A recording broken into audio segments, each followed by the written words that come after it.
Amén. Dios les bendiga, Dios les guarde a todos mis hermanos y amigos.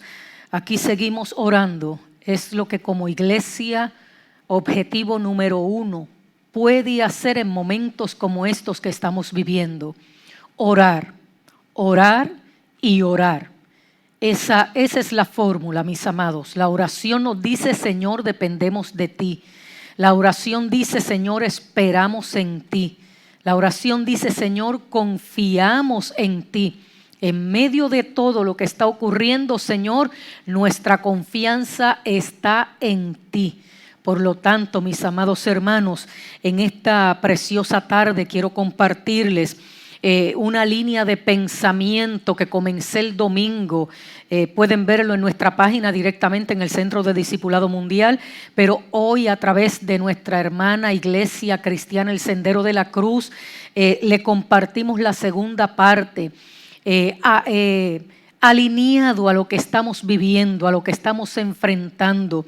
Como he dicho en otras ocasiones, la Biblia siempre nos da luz, nos arroja luz de momentos en que vivió el pueblo de Dios, el pueblo de Israel, y nos sirven de referencia a nosotros hoy como pueblo de Dios, pueblo adquirido con la sangre del Cordero de Dios.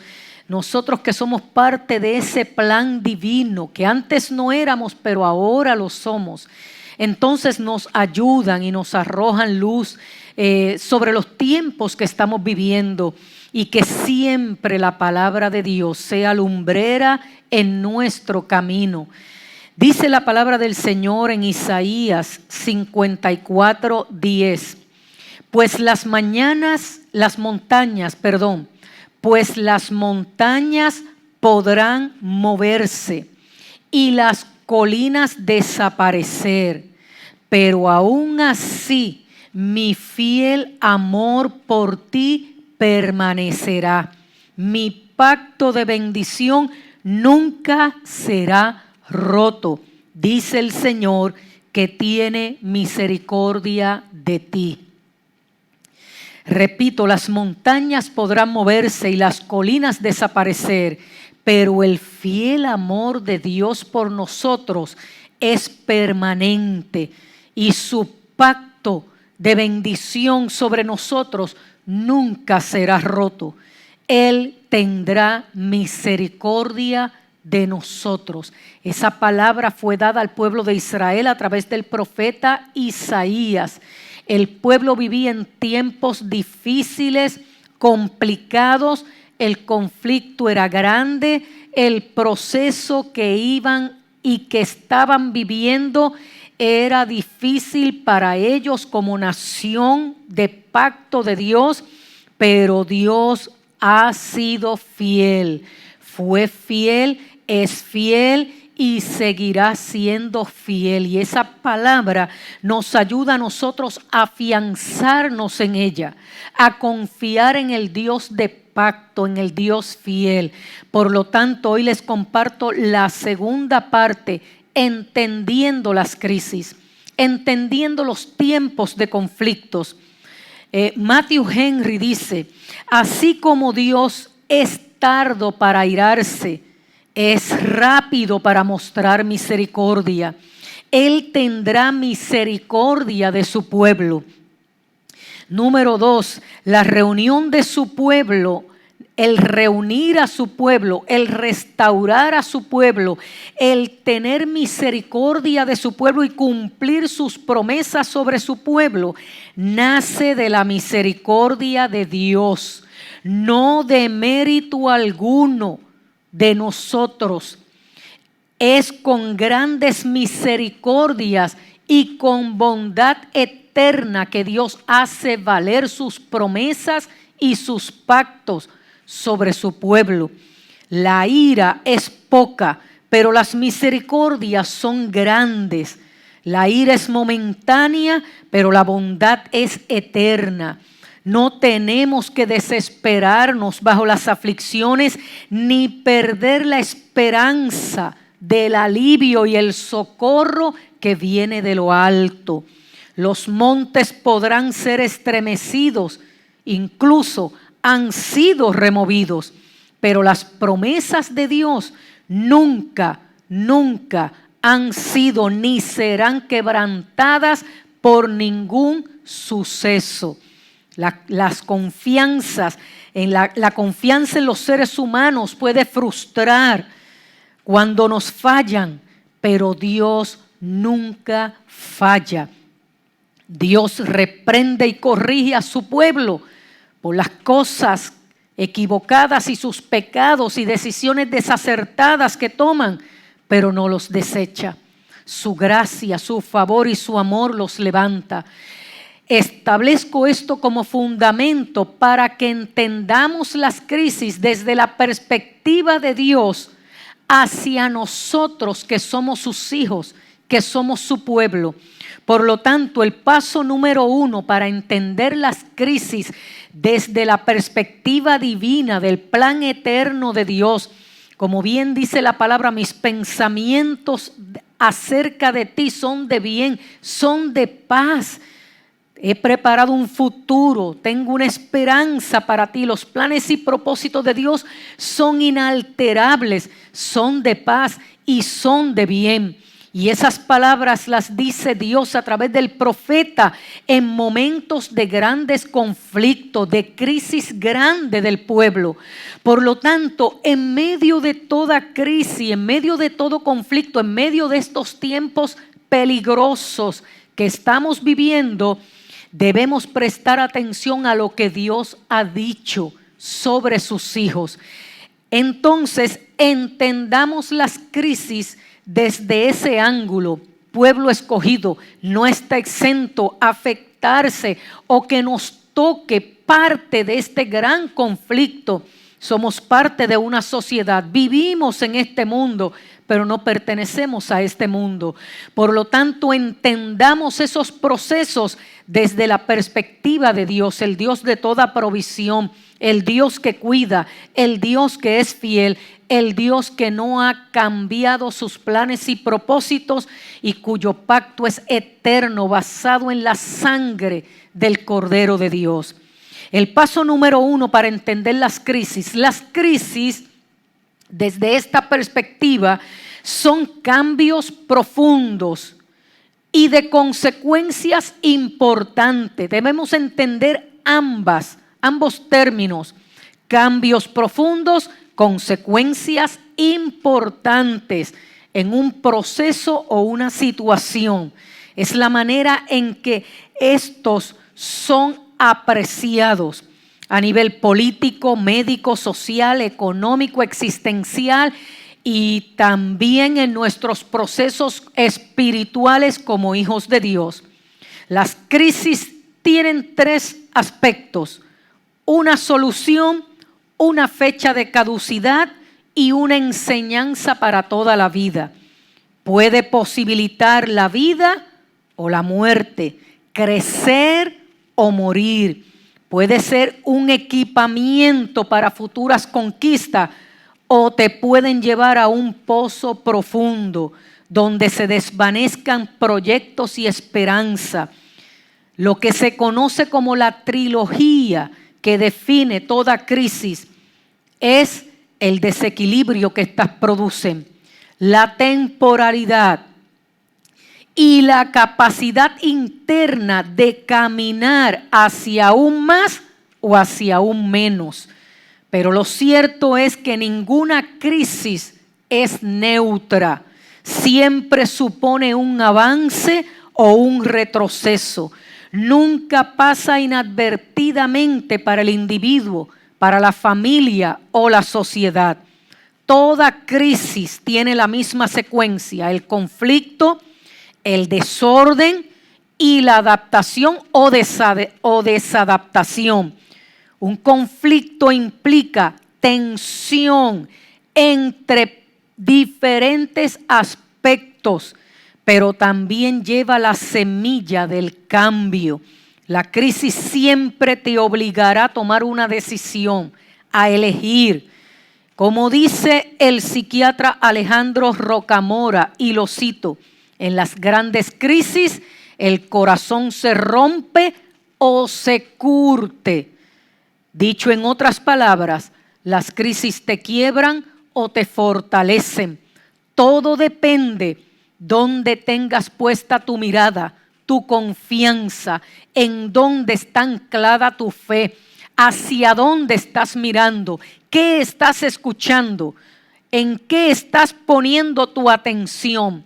Por eso inicié diciendo, este es tiempo de orar, orar y orar y depender totalmente de Dios.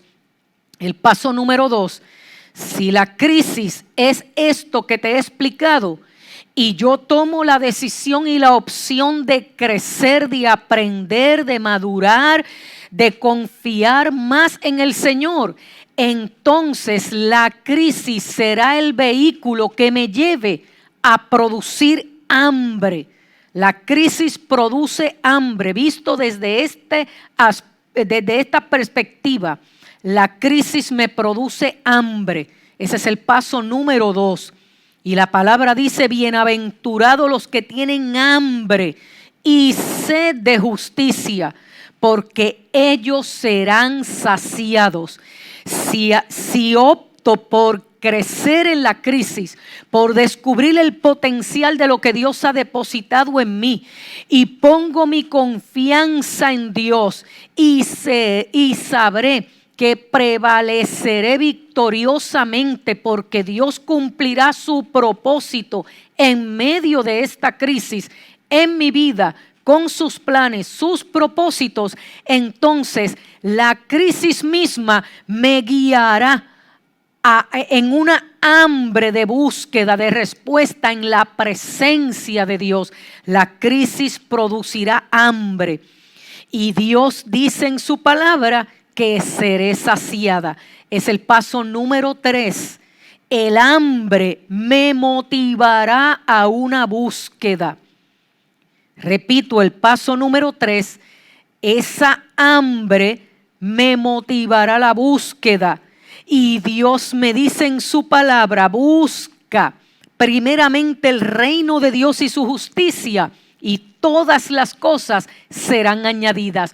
Por lo tanto, mi hambre de entendimiento, mi hambre de búsqueda me guiará por el Espíritu Santo a buscar primeramente el reino de Dios y su justicia. Lo demás, Dios lo añadirá para cumplimiento de esa búsqueda de establecer su reino. El Señor me dice en su palabra, pidan a Dios y Él les dará.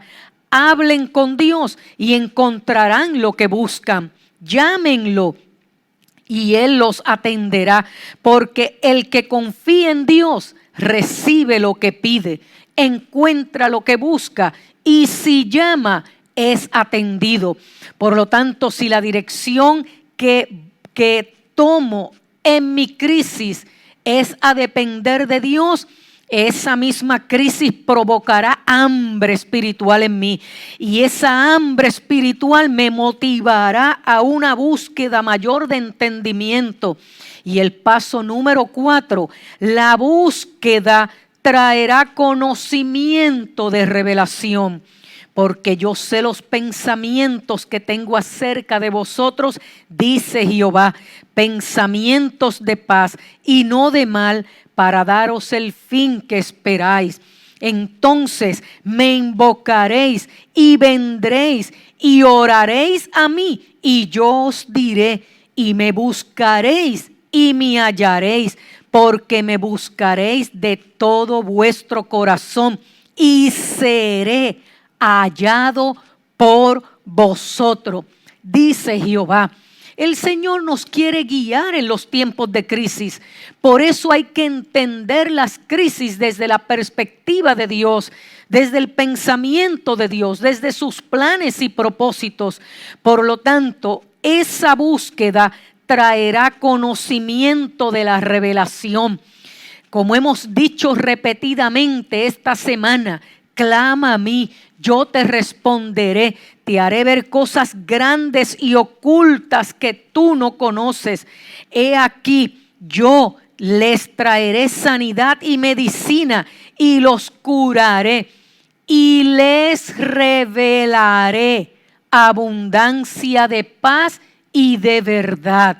Creo que Dios está permitiendo que esta crisis nos alcance como hijos de Dios de alguna manera para captar toda nuestra atención, corregir lo que tiene que corregir, enderezar lo que tiene que enderezar, provocar en nosotros lo que Él desea provocar, porque el resultado final tendrá que traerle gloria al Señor y fruto a Jesucristo. Por lo tanto, bien dice la palabra, conoceréis la verdad y esa verdad os los hará libre, nos hará libre.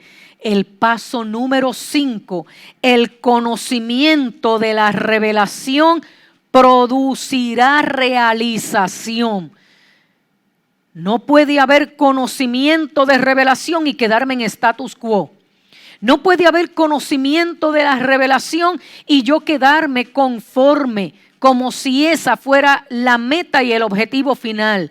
No, mi amado hermano. El paso 5 me dice que el conocimiento de la revelación producirá realización. ¿Qué es realización?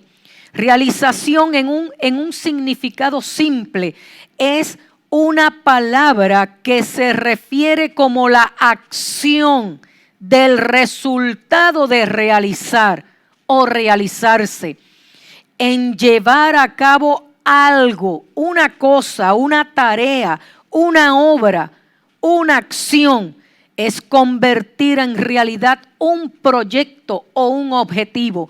Por lo tanto, el conocimiento de la revelación me lleva, produce que yo lleve a cabo la tarea que Dios me ha encomendado. A mayor revelación, mayor responsabilidad de comunicar lo que Dios me esté dando para comunicar, hacer lo que Dios me esté indicando hacer, obrar en aquellas cosas que dice la palabra, llevar a cabo las obras que Él preparó de antemano. Un conocimiento de la revelación me conduce a andar por las obras que Él preparó de antemano. Me ocupa en cumplir el propósito, el plan y la agenda de Dios para este tiempo. Porque dice la palabra del Señor que nosotros somos linaje escogido, real sacerdocio, nación santa, pueblo adquirido por Dios. El conocimiento de esa revelación, el entendimiento de esa nueva posición, el entendimiento de esa identidad, de dónde Dios nos ha colocado y lo que ha hecho por nosotros, nos da una responsabilidad. Dice, para que anunciéis las virtudes de aquel que los llamó de las tinieblas a la luz admirable. Porque vosotros en otro tiempo no era pueblo, pero ahora somos pueblo de Dios. En otro tiempo no habíamos alcanzado misericordia, pero ahora hemos alcanzado misericordia. Por lo tanto, el conocimiento de la revelación produce realización. Hay una acción, hay una responsabilidad, hay una encomienda, hay una obra que hay que llevarse a cabo. Por lo tanto, el paso número 6 me dice que la realización me prepara para el servicio. Haya pues en vosotros este sentir que hubo también en Cristo Jesús, el cual, siendo en forma de Dios, no estimó el ser igual a Dios como cosa que aferrarse, sino que se despojó a sí mismo, tomando forma de siervo, hecho semejante a los hombres, y estando en condición de hombre, se humilló a sí mismo, haciéndose obediente hasta la muerte y la muerte de cruz. Por lo tanto, Pablo dice, haya en vosotros ese mismo sentir. La realización me prepara para servir. porque cuando estemos cara a cara frente a Dios, allí no escucharemos: ven, excelente pastora o pastor, ven, buen cantante, ven, buen ministro de la alabanza, ven, buen apóstol. Allí escucharemos: ven, buen siervo y fiel. Ese es el título de mayor honor. Eso. Ven, buen siervo y fiel. Nuestro servicio debe ir acompañado con la fidelidad a Dios, con el amor, la devoción de un Dios que ha sido fiel y que demanda fidelidad. Por lo tanto, la realización me prepara para un servicio de excelencia, de entrega, de fidelidad, porque así como en Cristo hubo ese modelo de servicio, debe prevalecer en nosotros. Bien dijo Jesús: el que quiera ser grande entre vosotros, que sirva a los demás. Por lo tanto, no servimos porque queremos ser grandes, ni porque queremos ser más grande que los demás. Servimos porque es nuestra respuesta de gratitud. Si Él desea colocarnos en lugar de grandeza, eso es su prerrogativa. Pero el sentido, el significado que debe acompañar nuestro servicio es gratitud y fidelidad al nuestro Dios. Y el paso número 7 y último: el servicio demanda, exige obediencia. Pues para esto fuisteis llamado, continúa esa porción bíblica diciendo: para esto fuisteis llamado, porque también Cristo padeció por nosotros, dejándonos ejemplo para que sigamos sus pisadas. El servicio demanda obediencia, porque Dios es el que en vosotros produce el querer como el hacer por su buena voluntad, para que seamos irreprensibles y sencillos, hijos de Dios, sin mancha, en medio de una generación maligna y perversa, en medio de la cual resplandecéis como luminares en el mundo, asidos de la palabra de vida, para que en el día de Cristo yo pueda gloriarme de que no he corrido en vano, ni en vano he trabajado, dijo el apóstol Pablo. Así que, mis amados hermanos, entendamos las crisis desde la perspectiva de Dios. No ignoremos que nuestro crecimiento, que las crisis son parte de nuestro crecimiento, que nuestras crisis son parte de un entendimiento más amplio del amor de Dios, de la provisión de Dios, de su fidelidad, de su misericordia, de su favor. Y por eso te dije, el Señor nos ama profundamente. Él es fiel, Él tendrá misericordia y su presencia será real. Por lo tanto, paso número 1, entender las crisis. Número 2, las crisis producirán hambre, y creo que Dios está permitiendo ciertas crisis para producir hambre, porque el hambre nos motivará a la búsqueda. Paso 3. El paso 4, la búsqueda traerá conocimiento de revelación. Paso 5, el conocimiento de la revelación producirá realización. La realización, paso 6, me preparará para el servicio.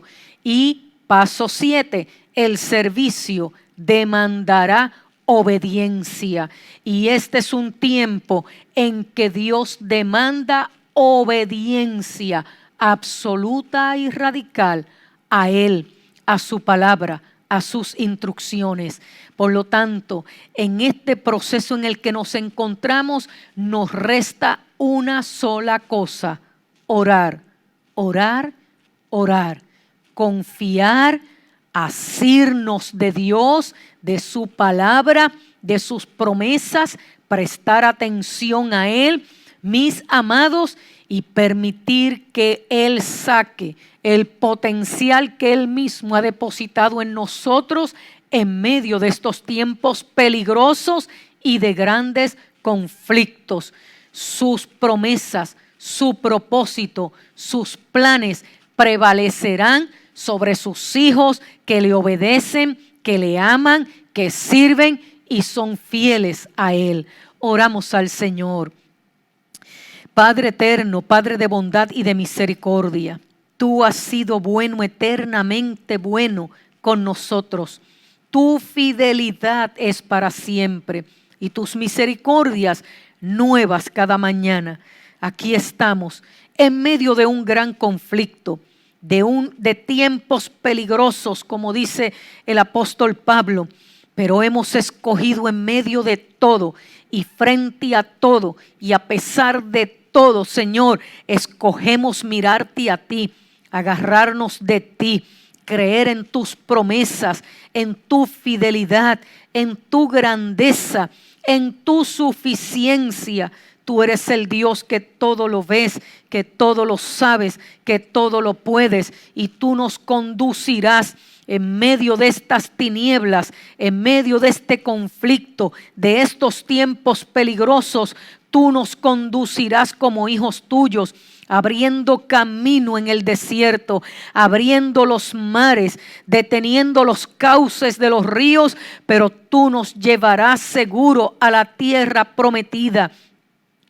A la tierra prometida en tu eternidad, en donde tú has separado ese tiempo, espacio eterno, Señor, en tu presencia misma.